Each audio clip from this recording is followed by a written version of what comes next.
Hello student और हमारे जितने भी पेरेंट्स हैं, जरा 1 मिनट का समय निकाल के आप न्यूज़ पे ये वायरल वीडियो देख रहे होंगे। ये कोई जंतर मंतर का सीन नहीं है, बल्कि ये आपके बच्चे हैं बीपीएससी कार्यालय के पीछे। आपके वो बच्चे जो 70th का एग्ज़ाम फॉर्म फिलअप कर चुके हैं, इस उम्मीद से कि इस बार नंबर ऑफ सीट्स 2000 से ज़्यादा है, लेकिन उनकी सारी उम्मीद पे पानी फिरने वाला है, जिसके वजह से आज बच्चे अपने हक के लिए बीपीएससी कार्यालय के बाहर में हैं। और उनको मिल क्या रहा है? तो उनको मिल रहा है लाठी चार्ज। ये मैं नहीं बोल रहा हूं, ये जरा वीडियो देखिए जरा। इस वीडियो से आपको हर एक चीज की जानकारी मिलेगी कि आखिर एक्चुअल में हो क्या रहा है। और क्या आप ये जवाब दीजिए कि ये जो हो रहा है सरकार के तरफ से या फिर प्रशासन की तरफ से जो ये हो रहा है, क्या ये बात सही है? मतलब बच्चों पे, जो बच्चे कल का ऑफिसर बनने वाले हैं, उन पे लाठी बरसाया जा रहा है। क्या ये बात सही है? क्या ये कहीं, क्या कितना हद तक ये बात सही है?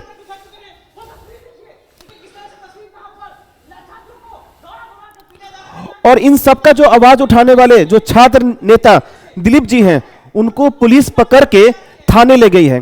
कहां तक ये बात सही है? क्या बच्चे अपने हक के बारे में कुछ नहीं बोल पाएंगे? क्या सरकार को जो मर्जी आएगी वो करेंगे?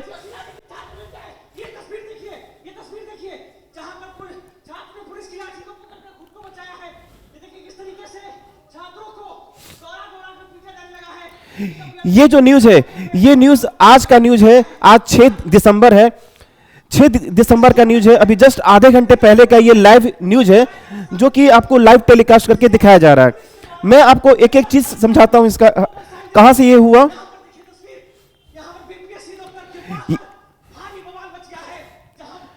इसमें वो सारे स्टूडेंट हैं जो बीपीएससी 70th का एग्जाम देने वाले हैं। अब मैं आपको हर एक चीज़ बताता हूं स्टेप बाय स्टेप कि एक्चुअल में ये लाठीचार्ज स्टार्ट कहां से हुआ, इसकी नौबत कहां से आ गई। देखिए, दिवाली से पहले जो हम लोग लास्ट अक्टूबर के एंड में जो हम लोग दिवाली मना है, तो दिवाली से पहले पटना के जितने भी इंस्टीट्यूट हैं, उन सभी इंस्टीट्यूट को बीपीएससी कार्यालय की तरफ से एक सूचना आई कि हम लोग एक मीटिंग करना चाहते हैं बीपीएससी ऑफिस में। जितने भी कोचिंग के जो डायरेक्टर्स हैं, उनको इन्वाइट किया गया था कि आप आके, और जो भी एक टॉक होगा वो टॉक हम लोग एक हेल्दी टॉक करने के लिए बुलाया गया था। मैं आपको बता दूं, चहल एकेडमी की तरफ से मैं नहीं गया था, क्योंकि मैं नहीं समझता हूं कि मैं या तो पहले बच्चों को पढ़ा लूं या फिर मैं इन सब पॉलिटिक्स में ही लगा रहूं। मैं समझता हूं कि मैं बच्चों को पढ़ाना मेरा लिए सबसे मेन काम है। एज कंपेयर टू मैं अपने आप को इस लायक नहीं समझता हूं कि मैं बीपीएससी में जो भी इतने सारे हाई अथॉरिटी के लोग हैं, मैं उनको सजेशन दूं। इसलिए कुल मिला के ये हुआ कि मैं उस मीटिंग में नहीं गया। मीटिंग में क्या बात हुई? मीटिंग में ये बात हुई, ये मीटिंग जब हो रही थी, इस समय कैमरा नहीं थे, इस समय बच्चे नहीं थे। मीटिंग में बहुत सारी बात की गई थी, लेकिन जिसमें से सबसे जो इम्पोर्टेंट पॉइंट ये था कि इस बार बीपीएससी 70th में नॉर्मलाइजेशन लाया जाए। आपको जानकर बहुत ही शौक लगेगा कि लगभग 22 से 23 कोचिंग के डायरेक्टर्स वहाँ बैठे थे। उन सभी में से मैक्सिमम लोगों ने इसका अपोज किया, लेकिन 2 से 3 जो इंस्टीट्यूट के डायरेक्टर ऐसे थे, उनको ये बात पता है कि किस तरीके से बच्चों का मसीहा बना जाता है। आज अगर एससी वर्मा रहे होते, आज अगर केसी सिन्हा रहते, आज बड़े बड़े जो टीचर होते, अगर आज इस सोशल मीडिया के ज़माने में अगर वो एससी वर्मा का कंसेप्ट ऑफ फिजिक्स बुक लिख रहे होते, तो वो कभी फेमस नहीं होते। क्योंकि आज कुछ टीचर को पता है कि फेमस होने के लिए, बच्चों के सामने मसीहा बनने के लिए अच्छा पढ़ाना इंपॉर्टेंट नहीं है, अच्छा नौटंकी कर लेना इंपॉर्टेंट है, यूट्यूब पे आके इंटरटेनमेंट कर लेना ये ज़्यादा इंपॉर्टेंट है एज कम्पेयर टू बच्चों को कंसेप्ट देना। ये बात आजकल बहुत सारे लोग बोल रहे हैं, ये बात मैं खुद फील कर रहा हूँ। एक वो दौर था जब एससी वर्मा थे, हमारे केसी सिन्हा थे, हमारे आनंद सर थे, बिना सोशल मीडिया का फेमस हो गए, पूरे वर्ल्ड में फेमस हो गए। लेकिन आज सोशल मीडिया में इंटरटेनमेंट करके लोग फेमस हो रहे हैं एज कम्पेयर टू टीचिंग करके। जो हेल्दी टीचिंग कर रहे हैं उनको लोग पूछने वाला नहीं है, लेकिन अगर जो यूट्यूब पे इंटरटेनमेंट कर रहे हैं उनको पूछने वाले हजारों करोड़ों हैं। खैर, उस मीटिंग में ये बात हुई कि 2-3 लोगों ने बोला कि नॉर्मलाइजेशन किया जाना चाहिए। मैं सबसे पहले आपको ये समझाता हूं कि आखिर ये नॉर्मलाइजेशन का मतलब क्या है। देखिए, नॉर्मलाइजेशन तब किया जाता है जब कोई एक एग्जाम में नंबर ऑफ सेट बहुत सारे होते हैं, मतलब मल्टीपल पेपर आपके सेट किए जाते हैं। जैसे set A, set B, set C, तो set A B C D होता है, लेकिन सभी में एक ही क्वेश्चन होता है। लेकिन एक ऐसा एग्जाम जिसमें नंबर ऑफ क्वेश्चंस, मतलब क्वेश्चंस अलग अलग हो, एक क्वेश्चन का पैटर्न एबीसीडी होगा, फिर दूसरे क्वेश्चन का पैटर्न में एबीसीडी होगा, तो मतलब मल्टीपल पेपर बनाए जाएंगे। जब ऐसा एग्जाम होता है उस केस में क्या होता है, किसी बच्चों का पेपर टफ होता है तो किसी बच्चों का एग्जाम पेपर इजी हो जाता है।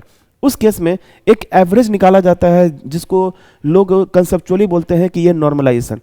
नॉर्मलाइजेशन में होता यही है कि या तो किसी बच्चों का मार्क्स बढ़ा दिया जाएगा या तो किसी बच्चों का मार्क्स घटा दिया जाएगा, और तब जाके एक कट ऑफ डिसाइड किया जाता है। तो अपनी अपनी किस्मत कि आपको पेपर टफ मिलता है या आपको पेपर इजी मिलता है। लेकिन हाँ, हो सकता है कि आपका कट ऑफ पार कर ले या फिर ना कर ले, लेकिन एक चीज़ का अफसोस जरूर रहेगा कि काश ये नॉर्मलाइजेशन नहीं हुआ होता तो मैं शायद मेंस का प्रिपरेशन कर रहा होता। ये अफसोस न रह जाए। बच्चों को बस इस बात का ही मलाल है, और इसीलिए बहुत ही प्यार से आज हमारे जितने भी 70th के जो कैंडिडेट हैं वो सभी लोग बीपीएससी कार्यालय पहुंचे, बस ये रिक्वेस्ट लेके। उनके पास देखिए, बच्चों के पास ना ही बंदूक है, ना ही तलवार है, ना ही लाठी है, ना ही डंडा है, उनके पास सिर्फ मुंह का आवाज़ है, सिर्फ मुंह का आवाज़ है। वो अपने मुंह से बोल रहे हैं कि बस हमें बीपीएससी के चेयरमैन से ये रिक्वेस्ट है कि ये नॉर्मलाइजेशन खत्म कर दिया जाए, ये नॉर्मलाइजेशन खत्म कर दिया जाए। अरे मैक्सिमम 5 लाख बच्चे फॉर्म फिलअप किए हैं, क्या ये पॉसिबल नहीं है कि एक शिफ्ट में एग्जाम ले लिया जाए? मैं इस सोशल मीडिया पे चैलेंज देके बोलता हूं, मुझे बोल दे बीपीएससी, मैं एक दिन में, एक सिटिंग में सारे एग्जाम कंडक्ट करा दूंगा और बिना किसी पेपर लीक का नामो निशान नहीं होगा, और एग्जाम कंडक्ट भी हो जाएंगे और कहीं भी नॉर्मलाइजेशन का मतलब नहीं आ जाएगा। आखिर क्यों ये नॉर्मलाइजेशन लाने के पीछे था क्या? तो मैं उस कहानी पे था, मीटिंग पे था, जिस मीटिंग में कुछ लोगों ने बोला कि मैं देखिए, मैं ऐसा हूं, मुझे नहीं चाहिए मैं किसी को बदनाम करूं, मैं किसी के नाम को दबा के मैं ऊपर बढ़ूं, मेरा ये बिल्कुल नहीं, ऐसा नहीं है। मैं हमेशा ये कोशिश किया हूं कि मैं अपने मेहनत के दम पे आगे बढ़ूं, मैं किसी को नीचे गिरा के मैं ऊपर नहीं बढ़ना चाहता हूं, इसलिए मैं इस सोशल मीडिया पे किसी का मैं नाम नहीं लेना चाहता हूं। लेकिन हाँ, वो मैटर गलत था। मैं उसके बाद से मैं पछताया भी कि मैं आखिर उस मीटिंग में क्यों नहीं गया। अगर मैं उस मीटिंग में जाता तो मैं डेफिनेटली बीपीएससी के चेयरमैन सर के सामने उस टीचर की मैं बेइज्जती करता। मैं उनसे पहले ये पूछता कि do you know about the meaning of the normalization, और ये नॉर्मलाइजेशन क्या 4 लाख 5 लाख बच्चों में क्या नॉर्मलाइजेशन है? अगर 20 लाख 25 लाख बच्चे जैसे आईआईटी जेईई में बैठते हैं वहां पे नॉर्मलाइजेशन पॉसिबल है, क्योंकि एक दिन में एग्जाम पॉसिबल नहीं है। लेकिन फिर भी आप 4 लाख 5 लाख बच्चों में नॉर्मलाइजेशन के कंसेप्ट को लेके आ रहे हो, ये कहां तक सही है? कुल मिला के यही हुआ कि कैमरा के पीछे यह बोल दिया गया कि सर, चेयरमैन सर, आप नॉर्मलाइजेशन कीजिए। आज जब बच्चे इस चीज का आह्वान किए हैं कि नॉर्मलाइजेशन नहीं होना चाहिए, फिर वही टीचर आगे निकल गया है कि नॉर्मलाइजेशन नहीं होना चाहिए। आपने पुराने जमाने में एक मूवी जरूर देखा होगा जिसमें गुंडा लोग क्या करता है कि गुंडा लोग को पता है कि किस तरह से पॉलिटिक्स गेम करना चाहिए। एक मोहल्ले में बम फेंकवा दिया, हिंदू मुस्लिम को क्या किया, लड़वा दिया, और 2 घंटे के बाद पहुंचता है और कुछ फूल माला लेके, कुछ फल सब्जी लेके पहुंचा, पैसा लेके पहुंचा, अब मान गया, और वही गुंडा उस मोहल्ला के बन जाता है, मसीहा बन जाता है। ठीक है, तो ये बहुत है, दिस इज कॉल्ड पॉलिटिक्स। हम लोग ये नहीं जानते हैं, हम लोग बस ये जानते हैं कि हम किस तरीके से बच्चों को समझाएं, पढ़ाएं और उनसे क्वेश्चन उनसे बन जाए। इससे ज़्यादा ना हम लोग सीखे हैं और ना ही सीखना चाहते हैं। लेकिन आज मेरा बस यही सवाल है कि नॉर्मलाइजेशन आखिर मैटर उठा क्यों?